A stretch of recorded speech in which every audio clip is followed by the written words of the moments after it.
साईं की बात। बच्चे, तुझे ना बहुत बड़ी सफलता हाथ लगने वाली है मेरे बच्चे, बहुत बड़ी। तेरे हाथ एक बहुत बड़ी सफलता आएगी तेरे पास, तेरे हाथ में मेरे बच्चे, जो हर किसी को इतनी आसानी से नहीं मिलती।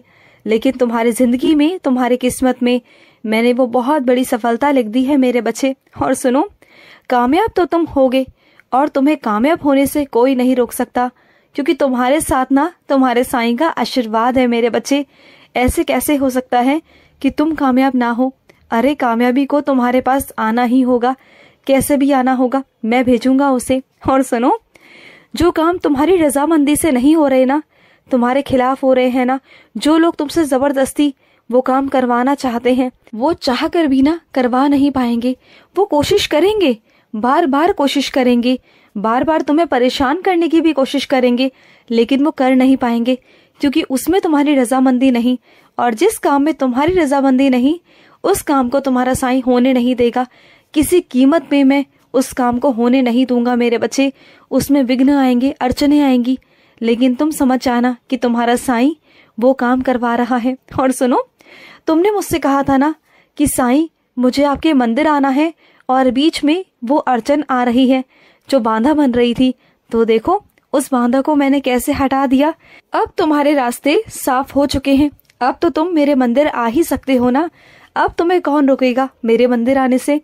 तुम मंदिर जरूर आना मेरे बच्चे। और तुम मेरे मंदिर आओगे ना, तो वहां पर ना भीड़ में मैं तुम्हें खड़ा मिलूंगा। तुम देखना, तुम्हारी नजर ना सीधा मुझ पर जाएगी। तुम देखना, वहां साक्षात रूप में मैं तुम्हारा इंतजार करूंगा, मैं तुम्हारा सच में इंतजार करूंगा। और वहां पर ना भीड़ में एक ऐसी रोशनी होगी, एक ऐसा चेहरा होगा जिसके चेहरे पर चमक होगी, वही मैं हूंगा। मुझे पहचान लेना।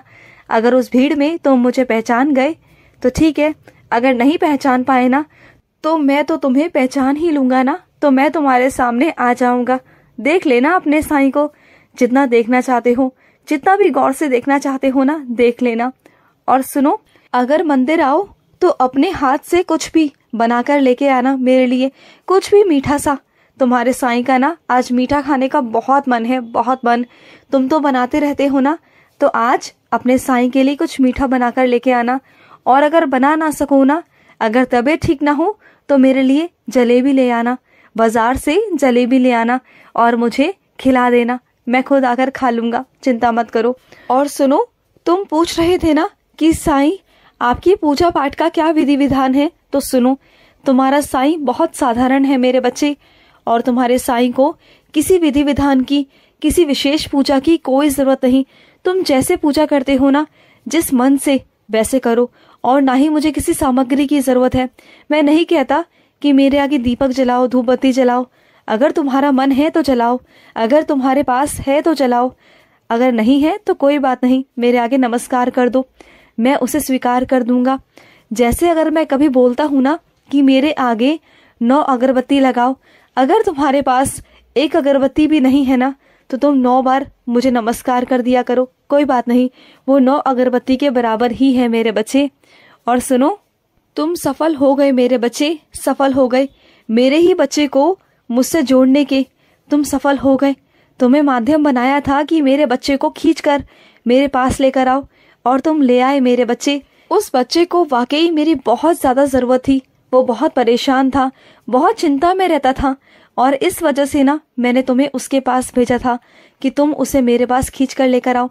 और तुमने वो कर दिखाया मेरे बच्चे। तुम वाकई में तारीफे काबिल हो मेरे बच्चे, बहुत प्यारे हो।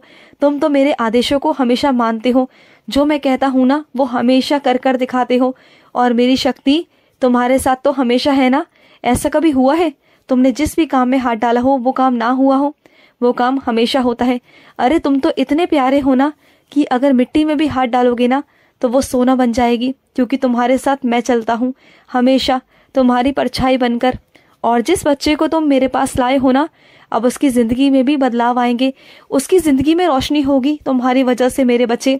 वो मेरा बच्चा मुझसे बिछड़ गया था, लेकिन उसे वापस लाना बहुत जरूरी था। वो भटक रहा था इधर उधर, तभी तो मैं उसे अपने पास लेकर आया। और सुनो, तुम्हारे पास जो संख्या आई है ना, वो संख्या विषम नहीं सम है, क्योंकि अगर उस विषम संख्या को जोड़ोगे ना तो सम ही निकलेगी मेरे बच्चे। तो परेशान मत हो, तुम जो संख्या मन में सोच रहे थे ना वही संख्या है, वो जोड़ लो उसे, तुम्हें पता चल जाएगा। और सुनो, जिस बच्चे को साईं की जरूरत नहीं ना, मैं उसके पास कभी नहीं होता, लेकिन जिस मेरे बच्चे को साईं की जरूरत है ना उसके पास तो मैं हमेशा होता हूँ, हमेशा। उस मेरे बच्चे को कभी फिक्र करने की जरूरत नहीं होती, क्योंकि मैं हर रूप में उसके साथ होता हूँ। कभी इंसान के रूप में, कभी किसी चिड़िया के रूप में, कभी पशु पक्षी के रूप में, तो कभी हवा के रूप में। मैं हमेशा उसके साथ रहता हूँ, हमेशा, और उस पर कभी भी कोई आँच नहीं आने देता, कभी नहीं मेरे बच्चे। और सुनो, तुम जिस कप में चाय पीते हो ना वो कप टूट चुका है मेरे बच्चे, उसमें दरार आ चुकी है। तो ऐसे कपों में चाय मत पिया करो, वो अच्छे नहीं होते मेरे बच्चे, उसे निकाल कर बाहर फेंक दो। और जो तुम्हारे पास अंदर नए कप रखे हैं ना उस कप में चाय क्यों नहीं पीते हो, मुझे भी उसी में पिलाया करो ना। तुम वही चीजें मेरे आगे रख देते हो जो तुम खुद करते हो, ये गलत बात है मेरे बच्चे। न खुद गंदे से खाओ और ना मुझे खिलाओ, टूटी हुई चीज को बाहर फेंक दो मेरे बच्चे, नहीं अच्छी लगती है वो चीजें। और सुनो, मेरे बर्तनों को ना अलग रखने की कोई जरूरत नहीं, मेरे और तुम्हारे बर्तनों में कोई अंतर नहीं मेरे बच्चे, हम लोग समान हैं। तुम मेरे ही बच्चे हो, मैं तुम्हारा गुरु हूँ, मैं तुम्हारा ईश्वर हूँ, तुम्हारा परमात्मा, और उससे पहले मैं तुम्हारी माँ हूँ, तुम्हारी साईं माँ। और साईं माँ में और अपने बच्चे में कभी कोई भेदभाव हो सकता है क्या? नहीं ना। तो फिर जिसमें तुम खाते हो उसी में मुझे खिला दिया करो। ये मत सोचा करो कि मैं भगवान हूँ, मैं भगवान हूँ, कई जगह पर भगवान हूँ, लेकिन तुम्हारे लिए ना एक अलग सा रिश्ता है मेरा। मैं तुम्हारी माँ हूँ, तुम्हारी साईं माँ, और साईं माँ का प्यार है तुम पर, आशीर्वाद है तुम पर। तो बस जब मैंने सारे जो पर्दे थे, जो दीवारें थी हम लोगों के बीच, जब मैंने उसे गिरा दिया तो तुम क्यों उसे लगा कर रखना चाहते हो? तुम भी गिरा दो अपनी तरफ से। और सुनो, जब कोई बुजुर्ग तुम्हें मिले ना उसके पाँव जरूर छूना मेरे बच्चे, जरूर छूना, उसका देखना आशीर्वाद तुम्हारे आगे बहुत काम आने वाला है, बहुत काम। और सुनो मेरे बच्चे, जो चीजें उलझ गई थी ना वो सब सुलझ जाएंगी मेरे बच्चे, चिंता मत करना। तुमने उलझा तो दी, अब तुम्हारे साईं को सुलझाना पड़ रहा है। अब जब तुम्हारी जिम्मेदारी ले ही ली है तो मुझे ही सुलझाना होगा, मैं सुलझा लूंगा, तुम परेशान मत हो, तुम बिल्कुल चिंता करना छोड़ दो। और सुनो, तुम्हारे सामने कुछ शर्तें रखी जाएंगी, लेकिन इस वक्त ना उसे स्वीकार कर लेना, क्योंकि तुम्हारे पास ना इस वक्त कोई विकल्प नहीं कि तुम कुछ और चुनो, उसे अभी चुन लो। आगे के रास्ते क्या करना है क्या नहीं करना वो आगे बताऊंगा, लेकिन अभी हाल फिलहाल में जो शर्तें हैं उसे मानकर आगे बढ़ जाना, क्योंकि ना अगर ऐसा नहीं करोगे तो वहीं अटक कर रह जाओगे, परेशान हो जाओगे। और सुनो, तुम बहुत दिनों से ना किसी दुविधा में हो, किसी चिंता में हो, बहुत परेशान हो अंदर ही अंदर, तुम्हें कोई बात खा रही है अंदर ही अंदर। लेकिन मेरे बच्चे उस बात को लेकर बिल्कुल परेशान मत हो, उस बात की चिंता करना छोड़ दो। तुम्हारा साईं है ना, मैं सब संभाल लूंगा, चिंता मत करो। जब तुम्हारा साईं है ना तो तुम्हें चिंता करने की कोई जरूरत नहीं मेरे बच्चे। और सुनो, तुम्हारी पूजा में कोई कमी नहीं, समझ गए ना, तुम्हारी पूजा में कोई कमी नहीं है। तुम जैसे मेरी पूजा करते हो ना मुझे स्वीकार है, तुम बहुत अच्छे से मन से और भाव से करते हो मेरे बच्चे। खुश रहो। आज का मध्याह्न साई संदेश समाप्त हुआ।